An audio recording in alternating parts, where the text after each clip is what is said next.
En este nuevo episodio de contenido extra de El legado cinematográfico de Bigas Luna, recogemos entrevistas conmigo, Santiago Fouz, y con Santiago Garrido Rúa, realizadas también por el Instituto Cervantes en el año 2019 con motivo de la exposición de comedias bárbaras de Bigas Luna que se realizó en el Instituto Cervantes de Manchester.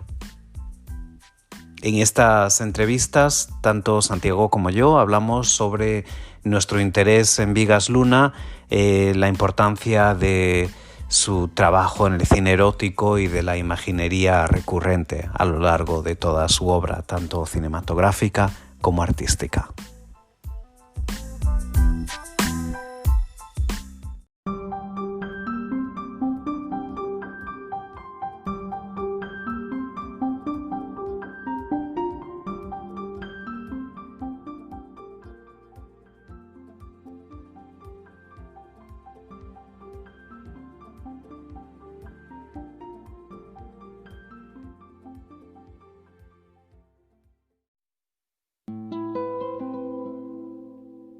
Yo llegué al cine de Bigas Luna, en realidad hay una parte personal y una parte, digamos, profesional. La parte personal de Bigas Luna, que lo digo muchas veces en mis charlas, incluso en mis charlas académicas, es en realidad el cine erótico, ¿no? Entonces yo descubrí Bigas Luna a través de una película que se llama Bilbao, que es una película que se lanzó en el año 1978, se estrenó ese año, un año en que se levantó la censura franquista en España, y recuerdo que esa película tocó algo en mí, ¿no? Yo era muy joven en aquel momento, no la vi en el año 78, era demasiado joven para verla en ese año, pero la vi en los años 80. Y me pareció una película donde la carnalidad y la sexualidad eran muy llamativas, ¿no? De repente, pues, sentí una especie de atracción hacia ese mundo de la imagen sexual, ¿no? Y en realidad lo que después pues, he descubierto a través de los estudios de cine, que se llama la imagen áptica, la idea del cine áptico, ¿no? De que te envuelve, la imagen te envuelve y te metes un poco dentro de ese mundo, ¿no? Más adelante, cuando vine a este país, hace ya 25 años, a hacer mi máster y mi doctorado en estudios de cine, pues Bigas Luna me pareció un estudio de caso muy interesante para explorar los temas que me interesaban, precisamente el género, la masculinidad y la sexualidad. Y en concreto la trilogía de retratos ibéricos que estamos mostrando este fin de semana en Home, en Manchester, dentro del Festival Viva, pues me interesó mucho porque me pareció una trilogía que juega con los estereotipos españoles más tradicionales, pero recontextualizándolos en una España europea que se integraba a la Unión Europea a finales de los años 80, principios de los 90.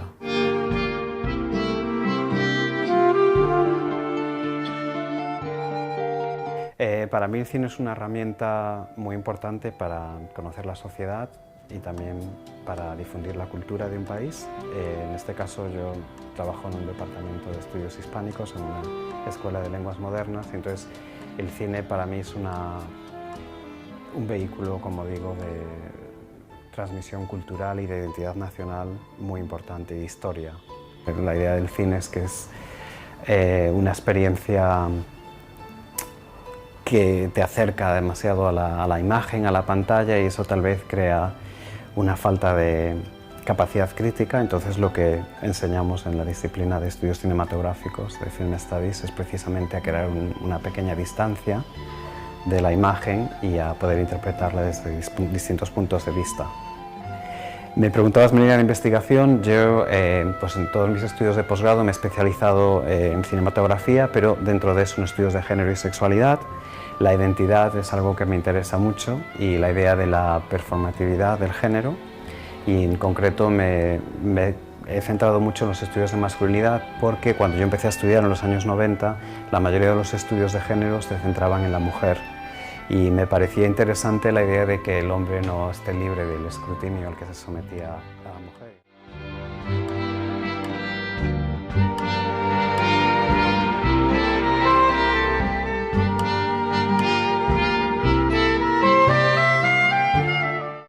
Las exposición que estamos mostrando aquí en Manchester, en el Instituto Cervantes, que se llama Comedias Bárbaras, en inglés estamos llamando Barbaric Comedies, aunque el título está traducido de forma literal, es una exposición que Bigas Luna preparó en el año 2003 para una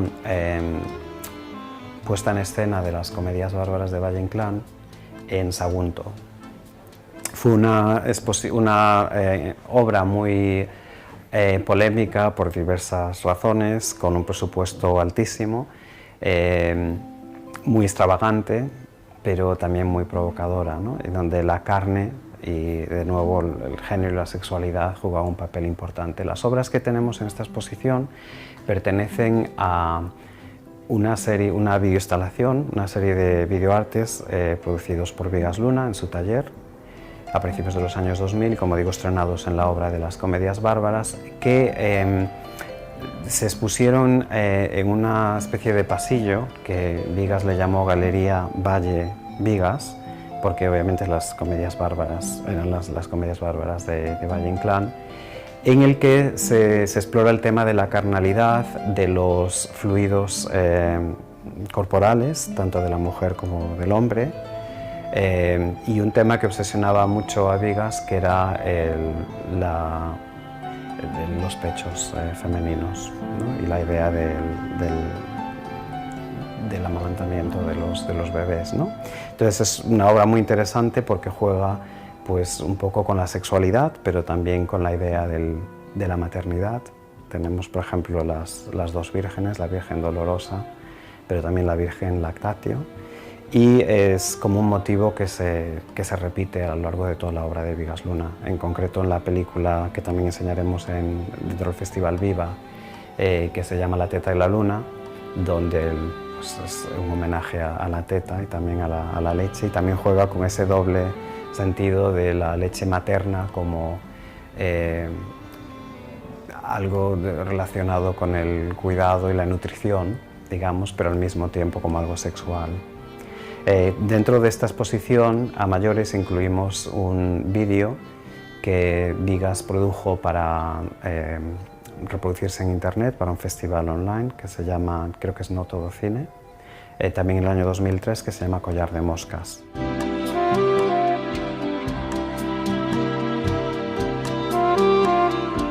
¿Por qué Bigas por Bigas?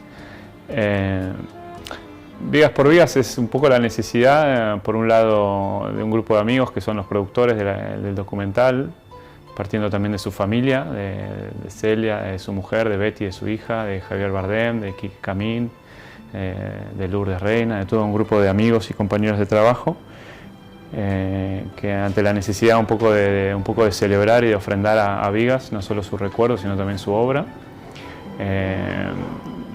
comienzan un diálogo con Carmen Chávez, que era guionista y colaboradora de Bigas, y donde Carmen cuenta que existían estas cajas con cientos de cintas de Dubecam de Bigas, que Bigas rodaba siempre un diario, ¿no?, de su vida. Cada día él iba siempre con su cámara, con una PC-100, con una Sony pequeñita, y rodaba su vida, ¿no?, cuando el digital empezaba a ser un lenguaje cotidiano, antes que lo tuviéramos en el teléfono, antes que fuera tan cotidiano.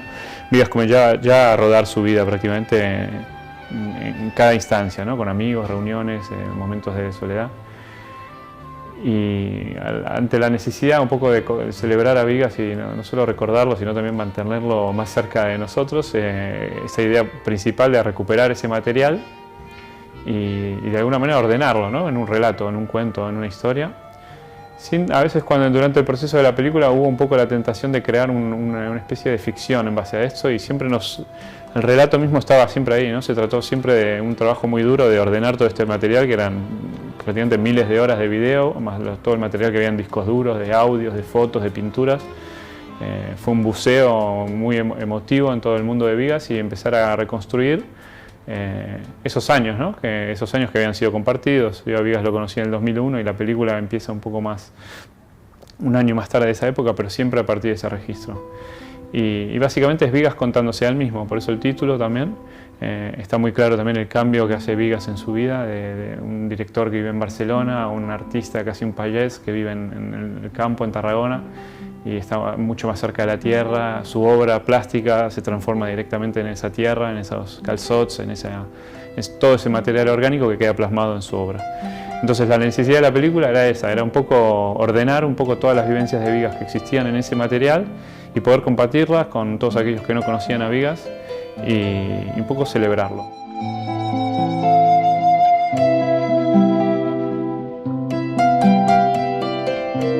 Vigas, hace un tiempo que sigo teniendo esta idea, era de las personas más, no solamente amables, sino más generosas que yo he conocido en mi vida, en todo sentido. Yo lo conocí en Reus en el año 2001, yo fui a vivir a España para hacer un curso de cine digital con él, yo soy argentino.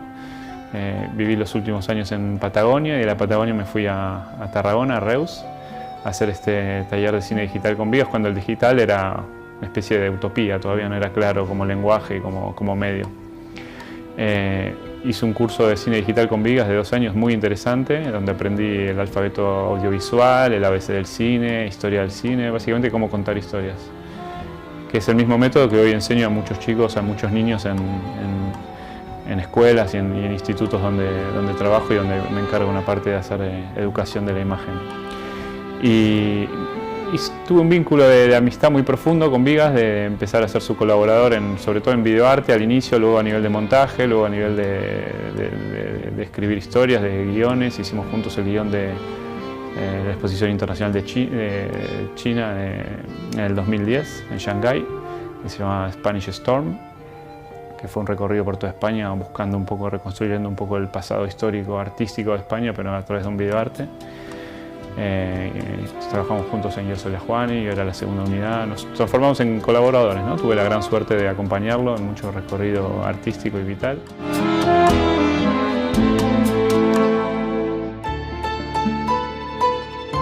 Pues cuando me preguntan por qué Vigas, ¿no? ¿Por qué la obra de Vigas tiene un significado tan especial y qué encuentro yo de particular o de interesante en la obra de Vigas? Creo que Vigas empezó como un diseñador industrial en la Barcelona de los 60, en la Sala Vinson, con el estudio Gris. Empezó con el mundo de la imagen gráfica, en ese lenguaje.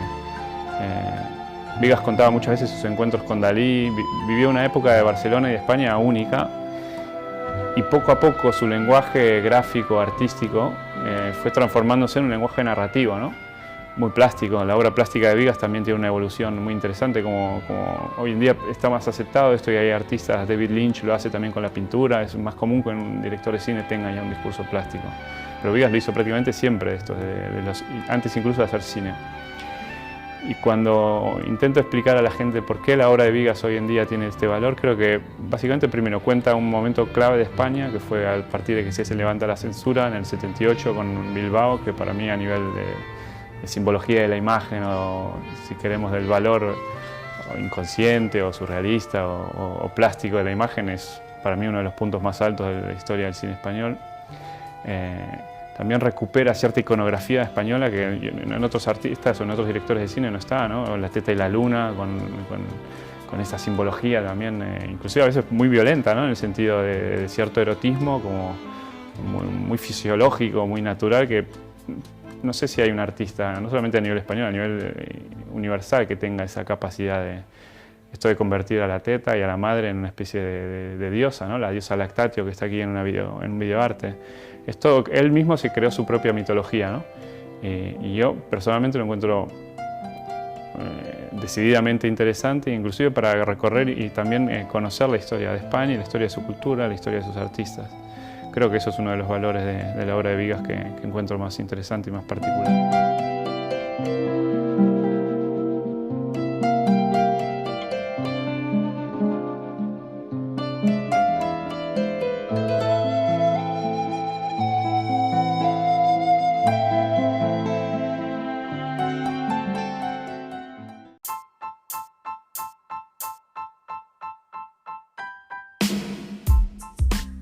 Y así termina nuestro segundo episodio de Contenido Extra y también damos por finalizada esta primera temporada del podcast El legado cinematográfico de Vigas Luna.